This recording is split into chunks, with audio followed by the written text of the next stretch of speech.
all the way from San Fernando, Pampanga, ha? Lolo Joseph Gatpolintan. Si Lolo Joseph Gatpolintan po ay lolo ng ating pasyente na si Ronald Davy Gatpolintan Jr. At siya ay na-diagnose ng HSP nephritis, so sa bato ito. Nung grade 3 pa lang po siya, nagkaroon po siya ng parang galis.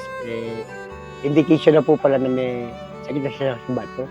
Ngayon, lalagyan lang po namin ng ointment. Minsan lang po nangyari yun. Tapos kayo pong 12 years old na siya, bigla pong humina yung immune system niya. Bigla po, hindi niya kaya. Naghina na po siya, tsaka na-dehydrate. Tapos po, tinakbo na po natin sa ospital. Ang unang diagnose po nila, fatty liver lang.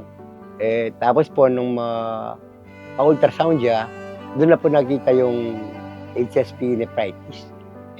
Kaya nakatatlong hospital po kami sa Pampanga at naubusan na po ng panggastos. As of now po, mabilis naman po yung recovery niya.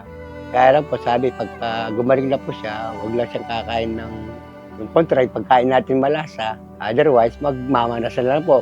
Mula mukha hanggang paa po, talagang asin manas. So, kailangan po itakbo na naman sa ospital. Pagka daw po hindi naitakbo, sasabay daw po yung BP niya. May namamatay po palang ganun. Ang hinihiling niya ay pang isang buwanan, 20 to 25,000 ang gastusin. Opo. Ay bibigyan ka, tutulungan ka ng Ako Bicol Party List ng pang-4 na buwan na tulong. Maraming salamat po.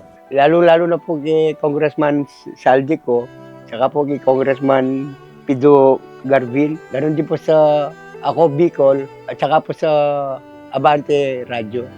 Maraming salamat po. Sana po lumagi pa po sana at lumago yung pondo nyo. Ang sa ganun po, mas marami pa po kayong matutulungan nationwide.